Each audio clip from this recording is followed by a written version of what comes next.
BuildBox is a pretty interesting tool. You've got the AI is doing some of the chores. It's mostly about building content and establishing some automation with some of the game features, but most of the time you can just click the boxes and it works the same way. I've got one going, like for example, I was able to change some colors of some of the buildings so that we can get dispensary green, kind of cross colors. You basically start with a scene like this, and this is like the track, okay? So I'm going to be changing textures and I'm going to be changing buildings and whatnot, but you start with a track, and then the track loops to the next track. So you've got scene one, then you've got another track which has even more stuff on it, right? Maybe has the curves, has different features out here, like if you're going to nighttime or you're going to crops, out in the country. I'm building coins, which are out here, which are these type of features here, and that'll count up the points. You go to scene two, or if it's randomized, like let's say we have 100 scenes and I randomize it, right? If you have a billboard, for example, you just put it in 1 out of 100 scenes, then it'll happen 1% of the time. You see what I mean? If you put it in 2 screens, it'll happen 2% of the time. You see what I'm saying? There's not really a lot of dynamics for being able to swap out those type of features. It's really more of, you're uploading a new game. You know what I mean? At that point, if you want to put in new features. Although you can change the banner ads, for example. In fact, let's start there. Let's start in project settings, and I'll give you an idea of how that works. So you've got an icon that's going to show up on the Google Play Store. Here's the Google Play Store information that I'm going to use once I build links, and whether or not it's going to be portrait or landscape. The editor, just a few things about importing meshes from like Unreal and whatnot. In-app purchases if we decide to set up money, and then the ad box setup so that we can set up the ads. So that's the basic settings for the entire project. Then you've got these setups in here. So you've got these screens, for example. This is the screen for car cruising, right? Here's a bunch of UI screens. So you've got a start screen, for example, right?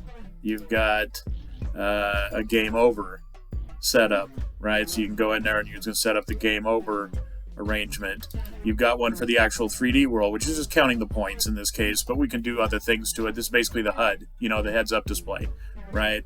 So that works. This is the actual, game scene itself, right? Which has this start track, 1, 2, 3 tracks that I've made so far, just so I can play around with the features enough that I can figure it out. Because the next step I'm going to do is I'm going to start adding features to the objects. For example, let's say if there's a joint in the scene, we'll put smoke on it. Let's say we want exhaust coming out of the car, right? Or we want a bong up on top of the car.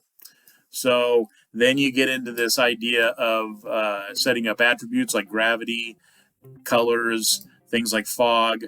And so you have a basic way of doing it how you would do it in a fancier engine, like Unreal Engine. So it's nice to have the fog features. It's nice to be able to break down the individual pieces of a car, for example. So when I show you how it runs, you'll see that everything is just kind of cruising inside it, right? So let's see. Another thing that's nice to show is the maps themselves. Let me see if I can find that.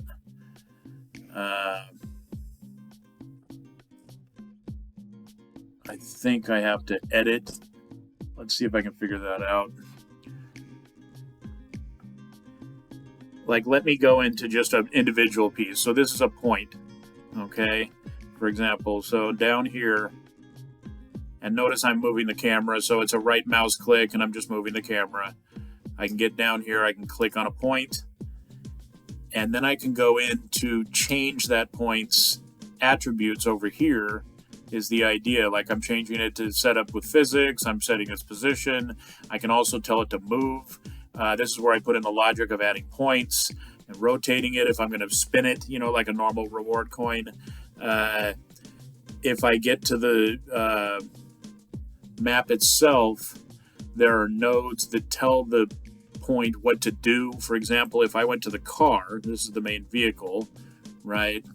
I would have to go in and try to change it. Now, AI is interesting because I can go in and say, make car, honk, or turn on lights, or make car green. That's how I made the green inside the pod plant, whatnot. But I imported the pod plant in, is the idea. Anyway, don't need to go deep into it. The reason I'm showing all this off is then when I export, I can go to Android, I can go to Windows, or I can go to Windows executable. So I've been using this Windows executable so far because Android, we're going to have to figure that one out together, And I think if we just export it out, so this is the game as it stands, right? Like I've changed out graphics, I've done different things to it, right? I can name it the new version of gas, which I'm up to like number 4 at this point, right? And I save it, right? And then I've got this gas 4. Now this is an actual executable game at this point, because it's going to have the normal things in it, right? So here's the executable game itself, right? And then all the stuff that comes with a game of this type of package, right? So you can zip this up and you can build it into an executable. This is the kind of thing you can give to people. They can download it off the web and they can play the game. So I'm just going to double click on it and I'm in the game and I'm literally playing, and I'm moving around, right? Oh, and then the pod plant is moving around. It looks like it's a little too high to catch it, but it was an extra point or two. And then I'm floating around. Let's see if I can make it all the way to the end and maybe get one more point. Nope, I can't do it. So I slowed down the car because it was crazy to test all this stuff. But there's the end. You see what I mean? And then there might be an end sequence. I'll have to do some sort of logic because otherwise the car crashes, right? And then you get your game over and you can start the game over again. See, so that's the idea behind gaming inside these systems. I can't figure out why I can't get that. Yeah, I'm not going to be able to get that guy. Anyway, that's the idea. All right, now for the animation portion of how this BuildBox and other projects get built, we've got to go to TeamViewer because I'm going to open up remotely into one of my computers. For example, I've got one here, and I can log in. This is the way everybody gets into my computers, so that we can collaborate with the higher-end products. And all you really need is a laptop computer, something that gets you on the internet, and you can get into here. The reason I'm doing this is I want to show off how the animation gets done for the 2-dimensional stuff. I have 3-dimensional products for the virtual humans that I use and the music video stuff that I do. And then I actually have a 2-dimensional product as well called Cartoon Animator. Let me see if I can fire that up.